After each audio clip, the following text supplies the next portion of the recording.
Family worship.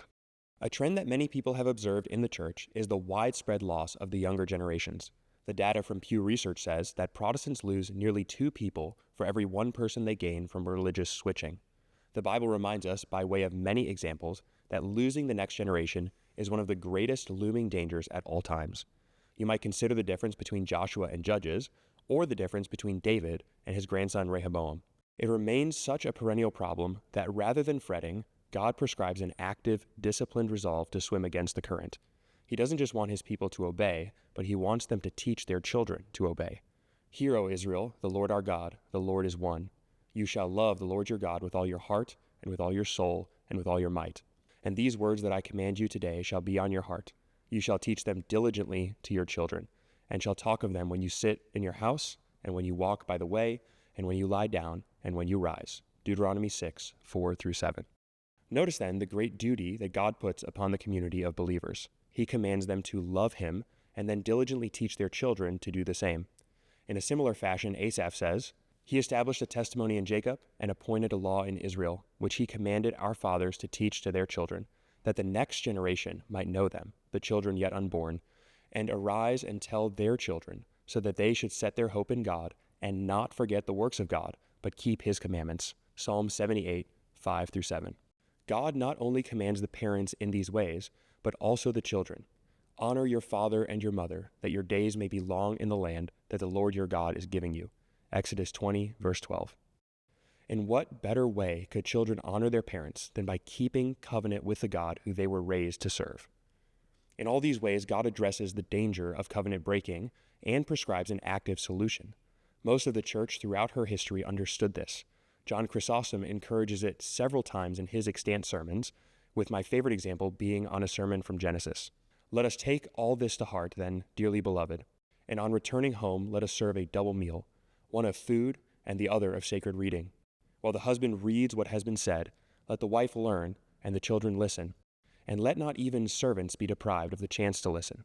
Turn your house into a church. You are, in fact, even responsible for the salvation, both of the children and of the servants. Just as we are accountable for you, so too each of you is accountable for your servant, your wife, your child. Family religion is the great missing link in American religious life, and aside from a handful of Dutch Reformed traditions, it has fallen on hard times in the Reformed world until very recently. At Rua, this is one discipline we harp on regularly. We are a young church with young families and very young children. There is not a single person in our church currently who grew up in a family that practiced family worship, and so there is no time like the present for us to chart a new course for our own children. Getting practical. At the core of family religion is the practice of family worship. The Westminster Confession says, God is to be worshipped everywhere in spirit and truth, as in private families daily, and in secret each one by himself. The same authors also commended to us a certain rhythm for how to practice family worship. First, prayer and praises performed. Next, reading of the scriptures with catechizing in a plain way. So then, the constituent elements are reading, discussion, catechesis, prayer, and singing. Each head of household should seek to institute family worship with these components on a daily basis in the home. Reading, discussion, catechesis. Each family should read daily together. We have a Bible reading plan that is paced through the whole Bible over the course of 4 years. That equates to essentially 1 chapter a day with some margin for missed days. If you have no plan for what to read, I recommend you start there. The scriptures should be read well. As J.W. Alexander warns, half its meaning and almost all its effect are sometimes suffocated and lost by a sleepy, monotonous, stupid, careless, inarticulate drawing. After the reading, there should be straightforward discussion, plain application, and some related catechesis. For example, if you are in John 1, you can discuss the ways that John portrays Jesus, what those descriptions mean, and then use a catechism question. How could Christ suffer? Christ, the Son of God, became a man so that he could obey and suffer in our place. First Catechism, question 50. Pray. After the discussion, it would be appropriate for there to be a brief prayer. We can thank the Lord for his sustenance and ask him to apply his word to our hearts and the hearts of our children. It might also be fitting to ask for any prayer requests and to pray for those as well. Sing. In relation to the verses being read or the discussion that was had, there should be some musical response. Tertullian describes the Christian marriage as a relationship where, between the two, echo psalms and hymns. If you are in John's Gospel, you may consider singing, O come all ye faithful, or Shine Jesus shine, or The Lord by his word has created, Psalm 33c. If you are newer to singing, perhaps you could use the Gloria Patri or the doxology as a mainstay before you get more adventurous. Be brief. One note must reign above all the rest with regard to family worship.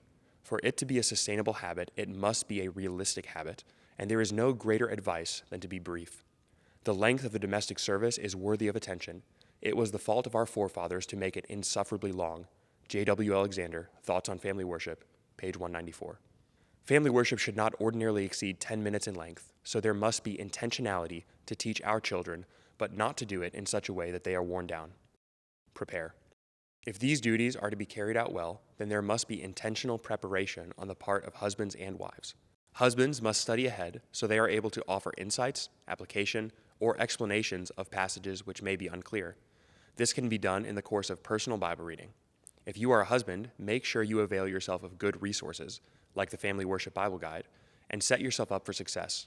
Wives should also read ahead and consider how they might reinforce the lessons from family worship to their children during the day. Perhaps they bring those core ideas up during a nap time, or pray them over the child as they go to sleep in the evening.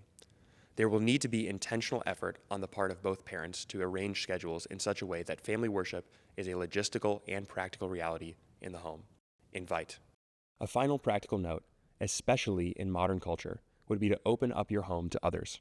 Tara and I have made a habit of inviting people over for dinner and doing family worship with them, but if I'm being honest, we have not made the inclusion of others a regular part of our family worship. So families, consider your church family. If there are any people in the church who do not have a spouse, seek them out, and seek to include them in your family worship. If you have an established habit of worshiping in your home, this might mean a fixed time of day where there is an open invite. This was the habit of many forefathers in the faith, including Corrie ten Boom's family. She describes their habit and their inclusion of others. Father stood up and took the big brass-hinged Bible from its shelf as Tooz and Hans rapped on the door and came in. Scripture reading at 8:30 each morning for all who were in the house was another part of the fixed points around which life in the house revolved. Tooz and Hans were included in the ten Boom family's habit of family worship, and we would be well served to follow the model of that faithful family. Conclusion. If you do all these things, then remember you are not only obeying Scripture, but you are blessing your children with a spiritual inheritance. To practice religion in the home, to make our households into little churches, is the prescribed manner to address the loss of future generations. As we do these things, let us never forget that, unless the Lord builds the house, those who build it labor in vain. Psalm 127:1. So raise your children in the faith. Teach them as you rise, as you eat meals, as you tuck them in at night. Let their habits of life be formed to prioritize their chief end, glorifying God and enjoying Him forever.